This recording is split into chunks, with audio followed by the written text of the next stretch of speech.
Hi, Fancher Falcons. It's Mrs. Rinke for night 1 of our One District 1 book selection for March's Reading Month. And if you remember from today's kickoff Reading Month assembly, we are going to be reading across DK5, all of the elementary schools, the book called Escape from Mr. Lemoncello's Library by Chris Grabenstein. So hopefully you brought your book home and you could follow along. You can enjoy this recording, follow along in your book, or you could read with your younger siblings or a family member or older sibling.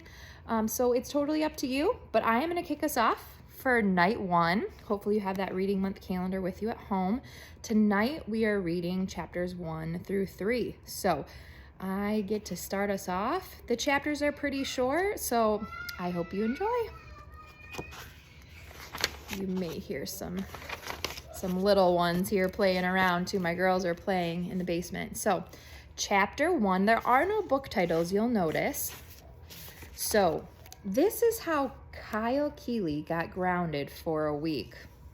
First, he took a shortcut through his mother's favorite rose bush. Yes, the thorns hurt, but having crashed through the brambles and trampled a few petunias, he had a 5-second jump on his oldest brother, Mike. Both Kyle and his big brother knew exactly where to find what they needed to win the game, inside the house. Kyle had already found the pine cone to complete his outdoors round, and he was pretty sure Mike had snagged his yellow flower. Hey, it was June. Dandelions were everywhere. "Give it up, Kyle," shouted Mike as the brothers dashed up the driveway. "You don't stand a chance." Mike zoomed past Kyle and headed for the front door, wiping out Kyle's temporary lead. Of course he did. 17-year-old Mike Keeley was a total jock, a high school superstar. Football, basketball, baseball. If it had a ball, Mike Keeley was good at it. Kyle, who was 12, wasn't the star of anything. Kyle's older brother, Curtis, who was 15, was still trapped over in the neighbor's yard dealing with their dog. Curtis was the smartest Keeley, but for his outdoors round, he had pulled the always unfortunate your neighbor's dog toy card. Any dog card was basically the same as a lose a turn. As for why the 3 Keeley brothers were running around their neighborhood on a Sunday afternoon like crazed lunatics, grabbing all sorts of wacky stuff, well, it was their mother's fault. She was the one who had suggested, "If you boys are bored, play a board game." So Kyle had gone down into the basement and dug up one of his all-time favorites, Mr. Lemoncello's indoor-outdoor scavenger hunt. It had been a huge hit for Mr. Lemoncello, the master game maker. Kyle and his brothers had played it so much when they were younger, Mrs. Keeley wrote to Mr. Lemoncello's company for a refresher pack of clue cards. The new cards listed all sorts of different bizarro stuff you needed to find, like an adult's droopy underpants, one dirty dish, and a rotten banana peel. At the end of the game, the losers had to put everything back exactly where the items had been found. It was an official rule printed inside the top of the box and made winning the game that much more important. While Curtis was stranded next door trying to talk the neighbor's Doberman, Twinkie, out of his favorite tug toy, Kyle and Mike were both searching for the same 2 items because for the final round, all the players were given the same riddle card. That day's riddle, even though it was a card Kyle had never seen before, had been extra easy. Find 2 coins from 1982 that add up to 30 cents, and one of them cannot be a nickel. Duh, the answer was a quarter and a nickel because the riddle said only one of them couldn't be a nickel. So to win, Kyle had to find a 1982 quarter and a 1982 nickel. Also easy. Their dad kept an apple cider jug filled with loose change down in his basement workshop. That's why Kyle and Mike were racing to get there first. Mike bolted through the front door. Kyle grinned. He loved playing games against his big brothers. As the youngest, it was just about the only chance he ever got to beat them, fair and square. Board games leveled the playing field. You needed a good roll of the dice, a lucky draw of the cards, and some smarts. But if things went your way, you gave it your all. Anyone could win. Especially today, since Mike had blown his lead by choosing the standard route down to the basement. He'd go through the front door, tear to the back of the house, bound down the steps, and then run to their dad's workshop. Kyle, on the other hand, would take a shortcut. He hopped over a couple of boxy shrubs and kicked open the low-to-ground casement window. He heard something crackle when his tennis shoe hit the window pane, but he couldn't worry about it. He had to beat his big brother.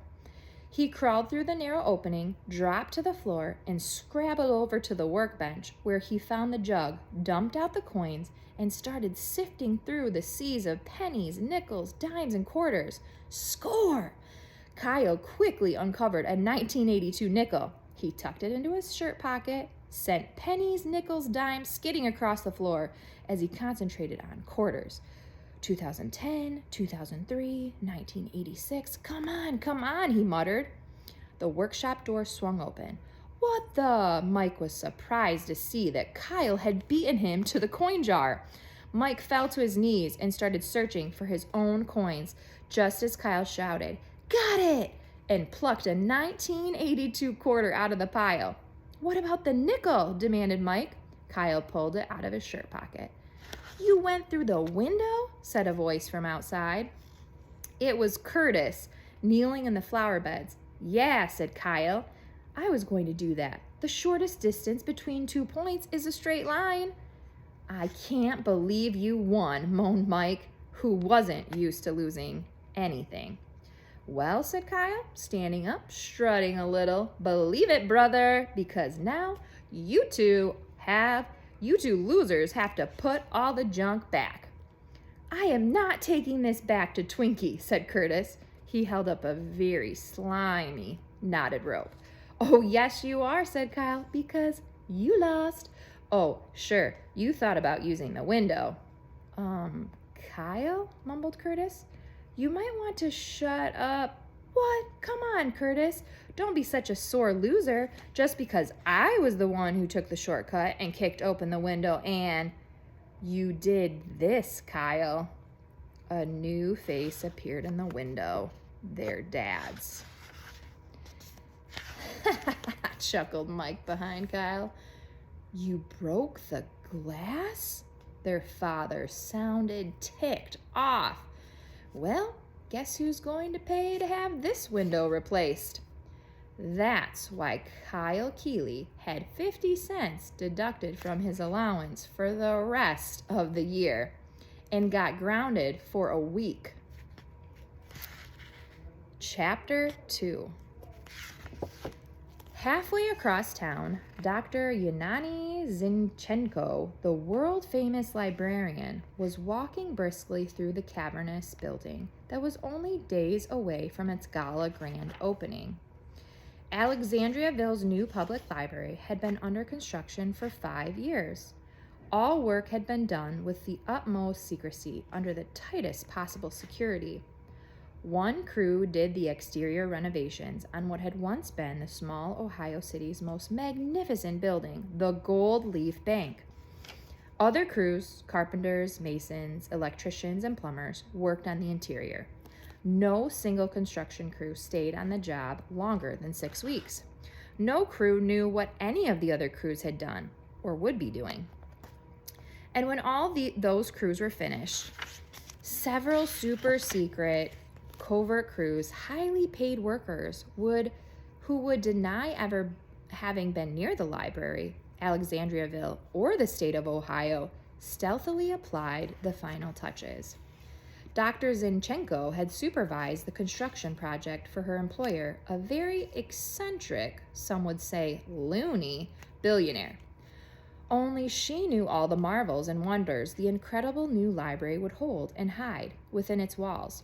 Dr. Zinchenko was a tall woman with blazing red hair. She wore an expensive custom-tailored business suit, jazzy high-heeled shoes, a Bluetooth earpiece, and glasses with thick red frames. Heels clicking on the marble floor, fingers tapping on the glass of her very advanced tablet computer. Dr. Zinchenko strode past the control center's red door, under an arch, and into the breathtakingly large circular reading room beneath the library's 3-story tall rotunda. The bank building, which provided the shell for the new library, had been built in 1931. With towering Corinthian columns, an arched entryway, lots of fancy trim, and a mammoth shimmering gold dome, the building looked like it belonged next to the triumphant memorials in Washington, D.C., not on this small Ohio town's quaint streets. Dr. Zinchenko paused to stare up at the library's most stunning visual effect, the Wonder Dome. 10 wedge-shaped high-definition video screens, as brilliant as those in Times Square, lined the underbelly of the dome like so many orange slices. Each screen could operate independently or as part of a spectacular whole. The Wonder Dome could become the constellations of the night sky, a flight through the clouds that made viewers below sense that the whole building had somehow lifted off the ground. Or, in Dewey Decimal mode, 10 sections depicting vibrant and constantly changing images associated with each category in the library cataloging system. I have the final numbers for the 4th sector of the Wonder Dome in Dewey mode, Dr. Zinchenko said into her Bluetooth earpiece. 364.1092. She carefully over-insinuated each word to make certain the video artist knew what specific numbers should occasionally drift across the 4th wedge amid the swirling social sciences montage, featuring a floating judge's gavel, a tumbling teacher's apple, and a gentle snowfall of holiday icons. The numbers, however, should not appear until 11 a.m. Sunday. Is that clear? Yes, Dr. Zinchenko, replied the tiny voice in her ear. Next, Dr. Zinchenko studied the holographic statues projected into black crepe-lined recesses cut into the massive stone piers that supported the arched windows from which the Wonder Dome rose. Why are Shakespeare and Dickens still here? They're not on the list for opening night. Sorry, replied the library's director of holographic imagery, who was also on the conference call. I'll fix it. Thank you. Exiting the rotunda, the librarian entered the children's room. It was dim, with only a few work lights glowing. But Dr. Zinchenko had memorized the layout of the miniature tables and was able to march without bumping her shins to the story corner for a final check of her recently installed geese. The flock of 6 audio animatronic goslings, fluffy robots with ping-pongish eyeballs, created for the new library by Imagineers who used to work at Disney World, stood perched atop an angled bookcase in the corner. Mother Goose in her bonnet and granny glasses was frozen in the center. This is Librarian 1, said Dr. Zinchenko, loud enough for the microphones hidden in the ceiling to pick up her voice. Initiate storytime sequence. The geese sprang to mechanical life? Nursery rhyme? The geese honked on, ba ba black sheep, in 6-part harmony. Treasure Island? The birds yoo-hooed their way through 15 men on a dead man's chest. Dr. Zinchenko clapped her hands. The rollicking geese stopped swinging and swaying. One more, she said, squinting. She saw a book sitting on a nearby table. Walter the Farting Dog. The 6 geese spun around and farted, their tail feathers flipping up in sync with noisy blasts. Excellent. End story time. The geese slumped back into their sleep mode. Dr. Zinchenko made one more tick on her computer tablet. Her final punch list was growing shorter and shorter, which was a very good thing. The library's grand opening was set for Friday night. Dr. Z and her army of associates had only a few days left to smooth out any kinks in the library's complex operating system.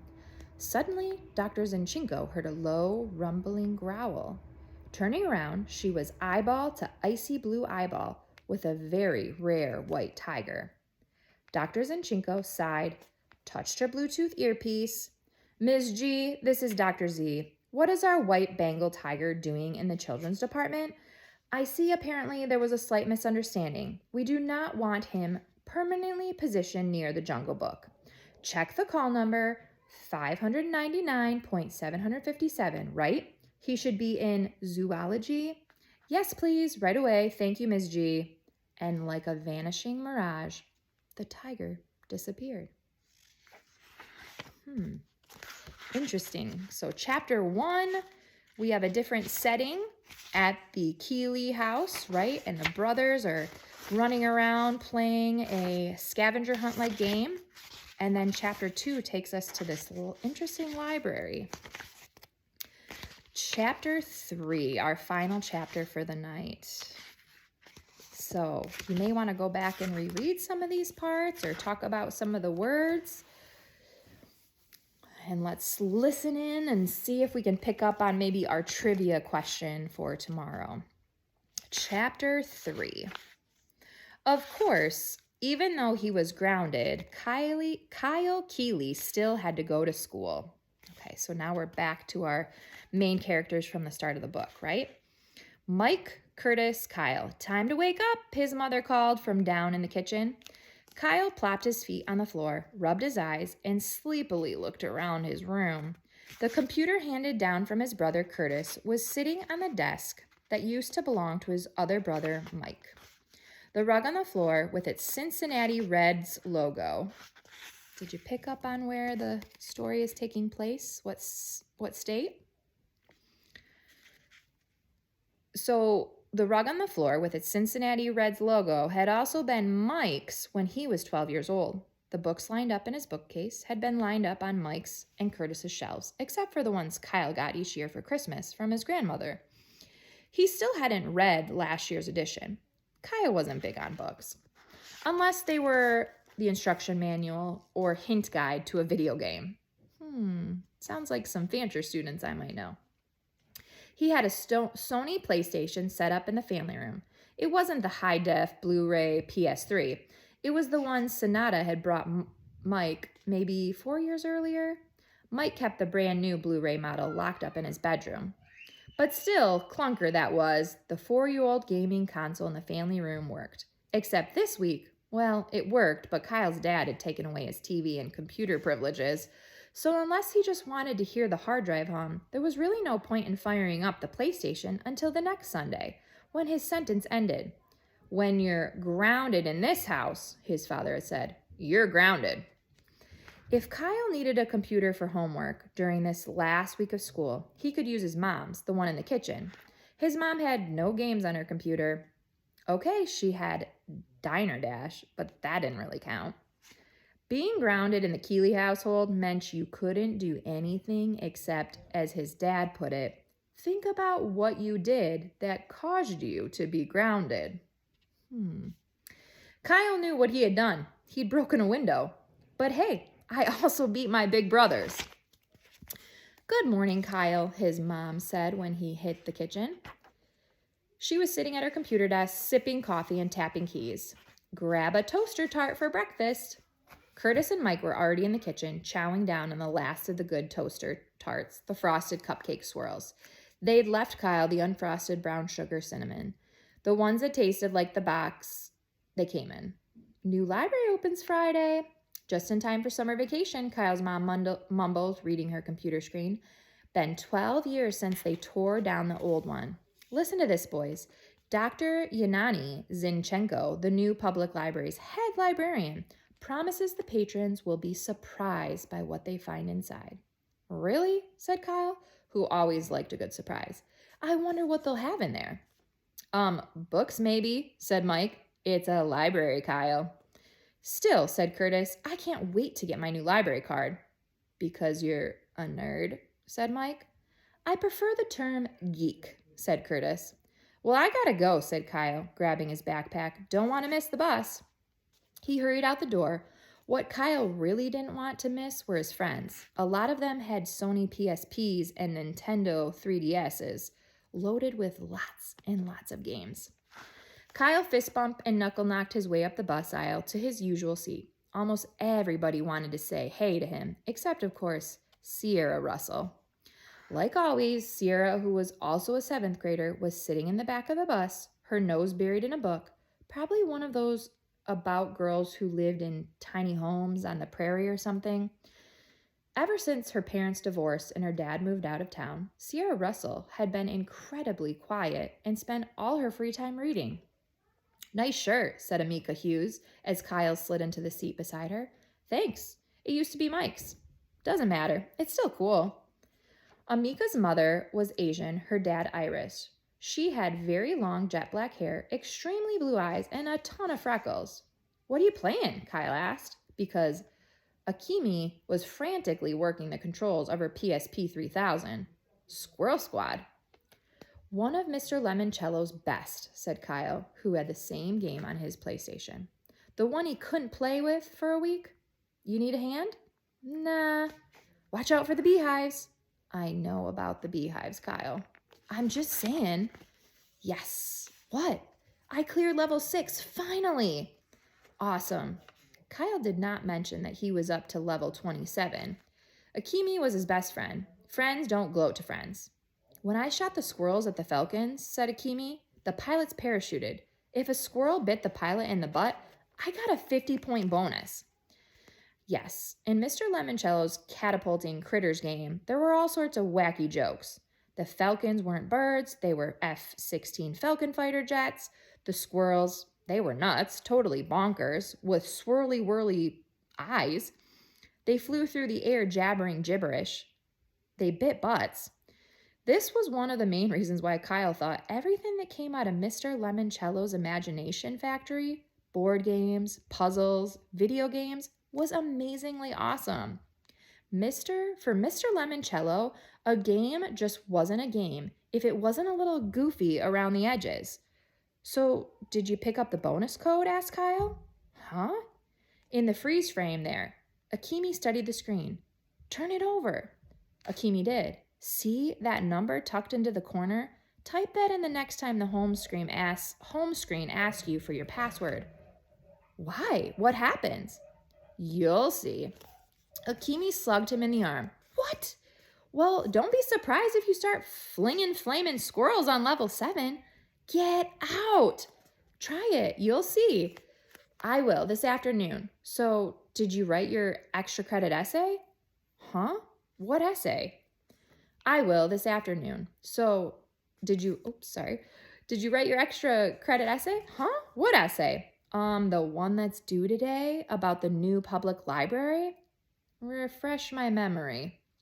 Akimi sighed. Because the old library was torn down 12 years ago, the 12-year-olds who write the best essays on why I'm excited about the new public library will get to go to the library lock-in this Friday night.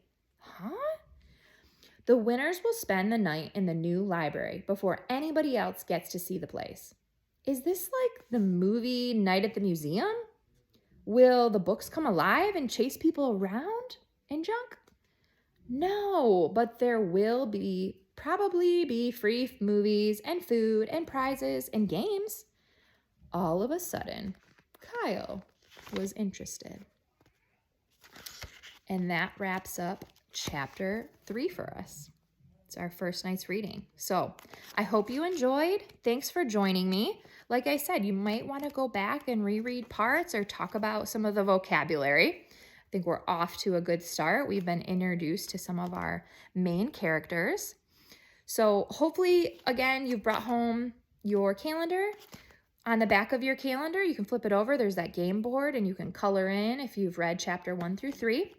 And then remember, every Tuesday, Thursday, we will complete trivia at Fancher on our Google Classroom in your classrooms, and we'll see who will be the grade level winners for each of the trivia. So the class to answer the trivia the most, with the most correct answers, will get the trivia trophy until Thursday. And then you can check out your bingo board, be working on that. The bingo board you're going to work on all month. We won't collect that from you until the end of the month. But some fun activities along the way. At some point this week, too, you will be participating at school in a scavenger hunt that's going to take you around with some clues, kind of like the scavenger hunt in chapter 1. You'll have some clues. You'll go to some different places at Fancher, first floor, second floor, with your class. So we'll have some fun there. And check out the home activities and the family focus for the weekend. So I hope you enjoyed the start. We're really excited that we're all reading this DK5 across the district.